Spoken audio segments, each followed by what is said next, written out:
Hi everybody, today I'll be going over my 15:05 world record mean. Before starting, I'd like to thank everybody who has sent me congratulations. It really means a lot to me. So I think before going into the solves themselves, it's a good idea just to talk about mindset for this. So I hadn't been practicing too much over the past, I don't know, couple of weeks leading up into the competition. And so I sort of had I don't really care about this average type of mindset going into it. The week before, I had set the Canadian record single by like 0.08 or something. And yeah, I don't know. At this point in cubing, I was just going to the competitions and just going to see if I can get something good without really stressing too much. And I think that's a big factor in this, is that I didn't really care too much about what times I got. I just knew I should just show up and do my best and hope for good things, and good things came. And if anything, that was something that helped a lot, was just chilling out and not worrying too much about official results and stuff. And so yeah, morning of, I just said I'm gonna do my best. So we drove down morning of, and yeah, it was a fun comp, and I staffed a lot as well, and that was great. And I think that helped a lot with alleviating my nerves as well. And so yeah, let's start with the actual reconstructions. So this is the first solve. I don't know what orientation it was. Doesn't really matter too much. But we'll go ahead with memo. I'm just going to be tapping the pieces as to not say here, and then I'll point out some interesting stuff. So we have here, boom, and then we hit this, and so we float. We go UFL as a secondary, and you have this sort of LTCT, floating LTCT type thing. And yeah, one thing I want to add is that in my warm-up solves or whatever, I was DNFing a lot by trying to do cool things and like screwing up badly, including LTCT, which I think some people may think that I know a lot more than I actually do. I did learn all the algs pretty well. I knew them all, almost all of them pretty well at one point, but a lot of my knowledge faded. And I mean, now that I have more time, now that school's done, I'm going to try to, regain all that knowledge. But I did lose a lot of the muscle memory. And so often I'd try to do these things in solves, and I'd screw up, and it'd like DNF a solve that could have been maybe a success, maybe like 0.7, 0.8 slower if I just broke into the twist. And so here, I knew going into this, I was kind of like, I'm just going to go safe. Not safe memo and turning wise, but safe, technique wise. And unfortunately, like, I missed out on some things that we'll talk about, but I think if anything, that's what secured this world record over anything, was just the sort of safe approach to it. So I decided, I think I just memorized this letter pair. You don't have to memorize too much. And that was corners, these 3 letter pairs, and just kind of remembering that I had this twist there. And so I was planning to break into it, which I did. And so edges, we're doing UF-UL swap, keep in mind, because of this last parity target.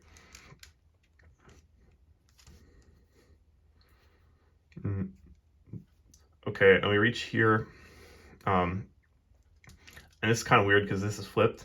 So what I decided to do is like break into the flip, obviously, like normal, but I did miss something important. But usually I do this stuff in exec. So I'll start exec. The reconstructions are in the description if you can't follow what comms I'm doing. That was not a comm. I guess something interesting to show there is that you don't have to do this one righty. You can also do a lefty, and for me, lefty is a bit more comfortable. This one. Now here, the obvious choice is to go to this UR and then go RU UL. But so I did that.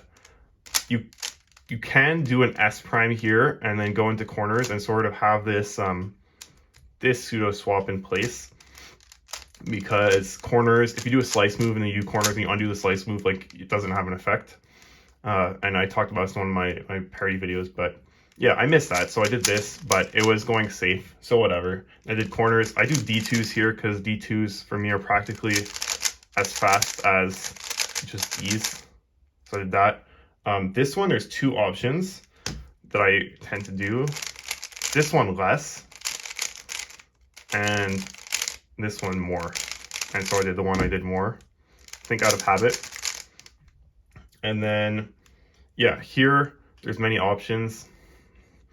Usually you want to force a good fast, unless you're forcing like a bad parity at the end, it's better just to take the first fast calm. Or at least that's what I do to keep it safe. So, I mean, you could go like this and then have this parity target, but I decided to go like this.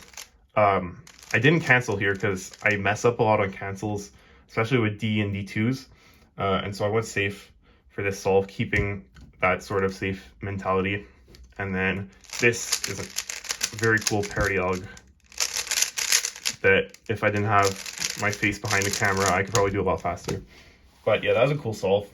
Not the best TPS, but good enough to get 1529. Next solve, the 1415. This was Canadian record single.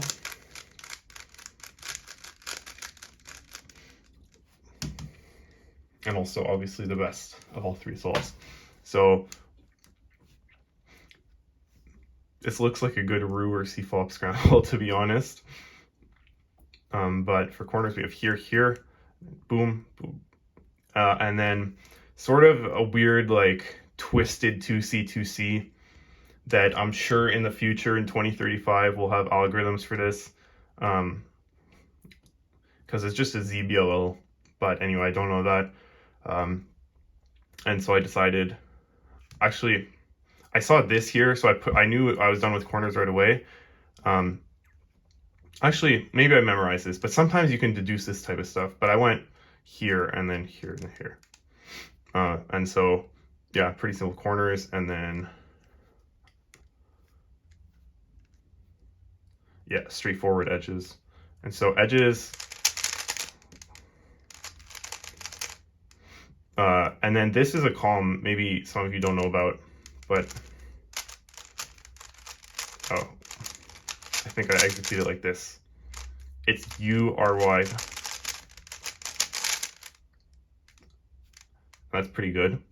I find it faster than doing L, because you can tend to mess that up. This one, kind of straightforward. This, I'm not the biggest, not the best at like this type of stuff, although it can be good. Corners, oops,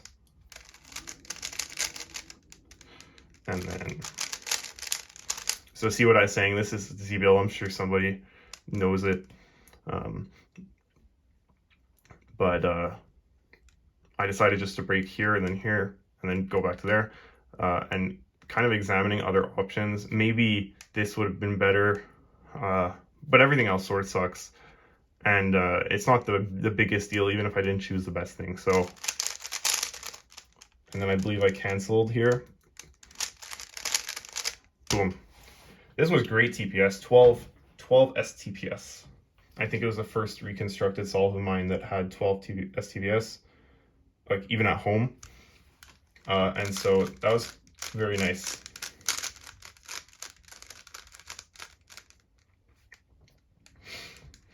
And then, so we have to talk about this going into the third solve.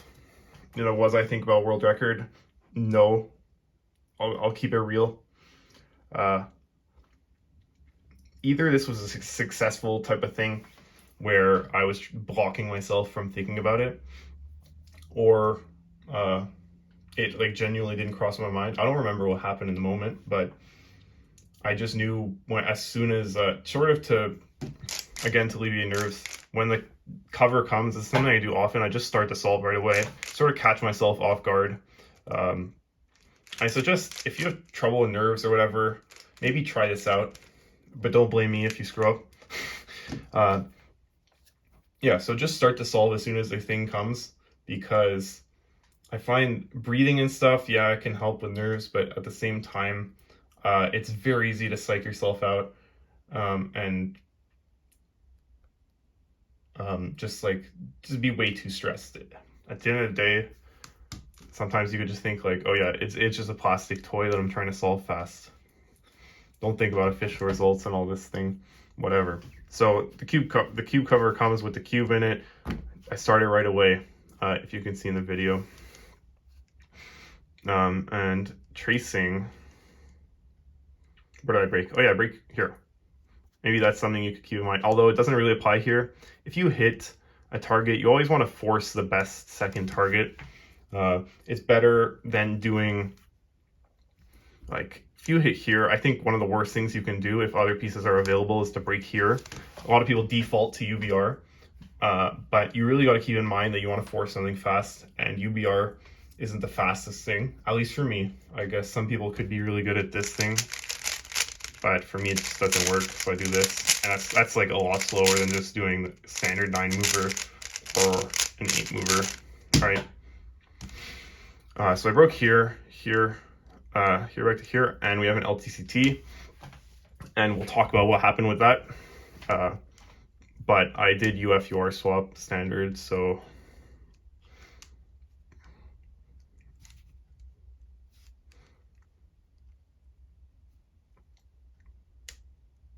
yeah, okay, that's good. So normal.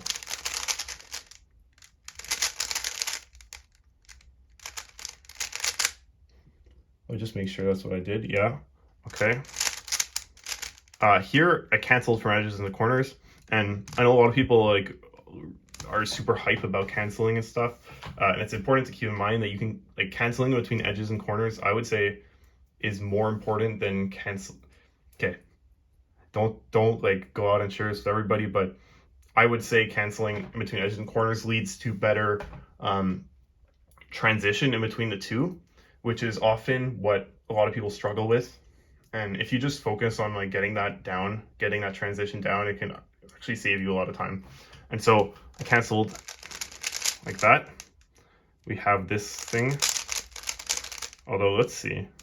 If I was going crazy, I could have done this LTCT and then floated this thing, but that's really hard to see, so I didn't.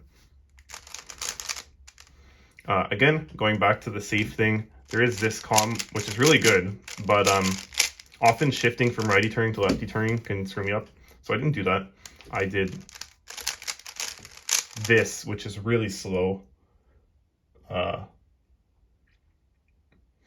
it's, it's not the end of the world. And then here, this is super easy LTCT. If you're all set it up, right? You just go like this, and then this is one of the easiest cases. But in my mind, I kept telling myself, don't do LTCT unless you know it 100%. And I think just seeing this D to U layer LTCT, I sort of gaslit myself into thinking I didn't know it, even though it's like I couldn't forget it if I tried. And so yeah, instead of this, I broke into the twist, and you could say that this cost me the sub 15 mean, but I don't want to think about that too much. Like, I'm happy I got it. I'm happy I got the world record in the first place. And even with this, sometimes I have some AUF problems that I have to fix. Like, maybe not that stupid, but there are some similar cases or similar algs where the AUF is slightly different, so that may have screwed me up. But so yeah, you can do this and have the solve be a nice 9 algs and get a sub 15 mean. But instead I broke into it. I'm not even convinced that's the best way to break. Yeah, that's probably the best way to break into it. And then this J perm, you can do lefty, but I suck, so I like this one. This is like I hope it's common knowledge by now. There's this, but sort of to keep it regripless, you can stick an R wide before. Stick a R wide before it, and it keeps it regripless. So it's an extra move that does nothing, but it allows for some pretty nice finger tricks. And so yeah, I saw the timer. As you see my reaction, I'm sort of like not sure what happened. Because at that point I wasn't thinking about world record, first of all. Also, I wasn't sure, if it was sub world record, because I mean, to be fair, the mean was only what, like 0.19 off? Yeah. And that's hard to mentally calculate, so I had to, unfortunately the video stopped there, but I put it in a calculator and I saw it was 1505, and I was pretty happy about that. And so a couple of people gave me congratulations, and that was a really good couple of minutes of my life. We'll put it that way. I mean, overall, pretty good, but it's not the end, and I hope to continue pushing and get that sub 15 eventually, and hopefully push single as well a bit more. I still have a lot to learn, obviously re-solidifying those LTCTs, so a situation like that doesn't happen again. Learning some T2C, and hopefully developing some new og sets, even though at the moment we're not sure what is next. But yeah, that was the mean of 3. If you have any questions, leave them in the comments. I know I went kind of quick over the comms, so if you want anything explained in detail, I'd be happy to do so. Drop it down. Again, thanks for all the support recently, and thanks for watching.